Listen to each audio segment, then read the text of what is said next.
Olá, meu amigo. Olá, minha amiga. Sou Décio Barros, advogado, criminalista e de direito civil.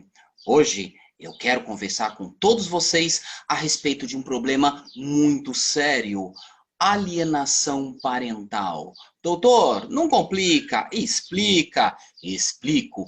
Alienação parental são condutas que um dos genitores, normalmente aquele que tem a guarda da criança, faz para conseguir basicamente dois objetivos. O primeiro deles, afastar o outro genitor da criança. O segundo objetivo, achincalhar, desqualificar, desmoralizar o outro genitor, né? Aquele que faz a visita uma vez a cada 15 dias, uma vez por semana, certo? Partindo do pressuposto que a visita é compartilhada, essas visitas podem acontecer até mais de uma vez por semana, certo? Muito bem.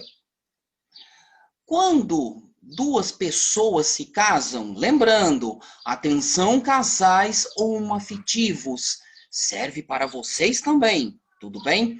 Quando duas pessoas se casam, né, o que acontece? A pessoa promete duas coisas na cerimônia: amar e respeitar, certo? Muito bem. Quando o relacionamento acaba, a pessoa esquece essas promessas. Muitas vezes continua amando, mas não mais respeita. E é aí que começa o problema, né?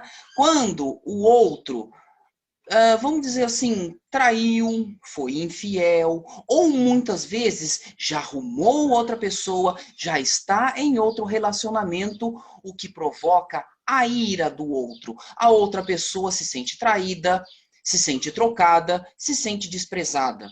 Muitas vezes tem vontade de pegar uma arma e atirar nessa pessoa. Como não pode fazer isso, sabe que pode ser presa, o que ela faz?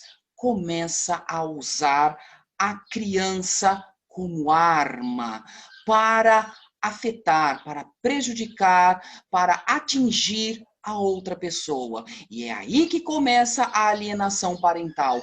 Na Lei 12.318, de 26 de agosto de 2010, o artigo 2º dessa lei traz um rol não taxativo, um rol exemplificativo, ou seja, o juiz pode entender que outras condutas, além dessas já citadas, podem significar alienação parental, certo? Então, são comentários que fazem desmoralizando o outro. Por exemplo, o seu pai é vagabundo, o seu pai é safado, o seu pai abandona você, esse tipo de coisa.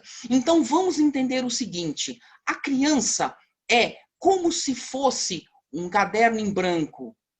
Muito bem, então imagine que um estudante vai comprar esse caderno. Esse caderno está em branco, ele ainda não é de matemática, ainda não é de física, ainda não é de biologia. Do que ele vai ser? Depende. Depende do que o estudante vai escrever nesse caderno. Criança é a mesma coisa, é como se fosse um caderno em branco. Ou seja, o ambiente dela. Essa criança será de acordo com a história que for escrita nas páginas da sua vida. Tanto é que existe aquele ditado que fala: criança é produto do meio.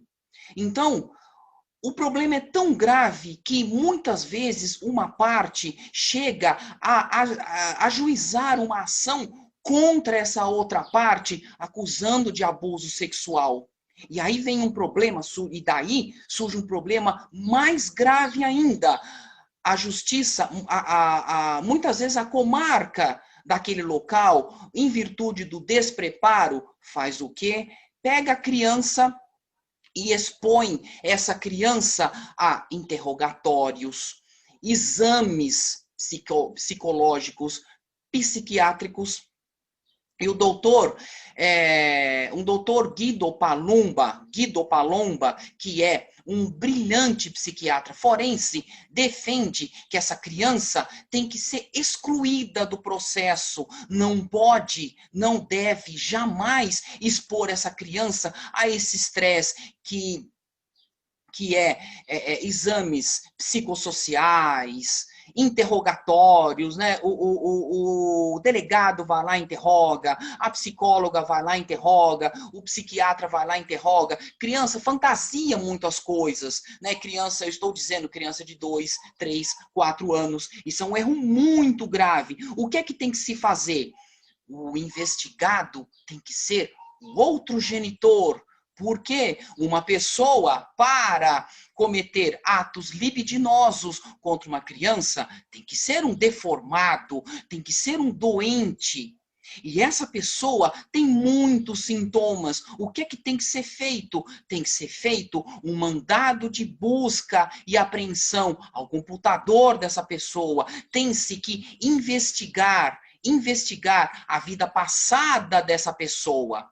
Então, o ECA, o Estatuto da Criança e do Adolescente, diz, né, em seu artigo 15, a criança e o adolescente têm direito à liberdade, ao respeito e à dignidade como pessoas humanas em processo de desenvolvimento e como sujeitos de direitos civis. Isso é muito importante. A criança tem o direito de ter um lar sadio, um lar saudável. E numa hipótese dessa, o que muitas comarcas estão fazendo em virtude do despreparo? Estão enchendo a cabeça dessa criança de perguntas, de estresse resultantes de investigações.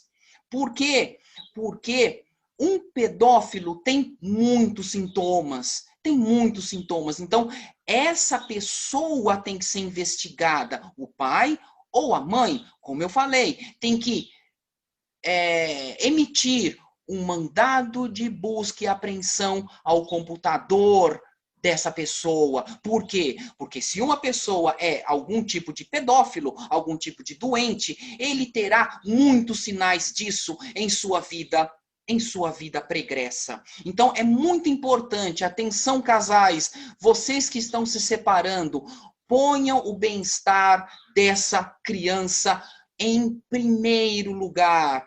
Deixe as suas mágoas para si. O relacionamento não deu certo. Paciência, cada um segue a sua vida. Acabou o amor, mas não pode acabar o respeito. Atenção, casais homoafetivos e heteroafetivos.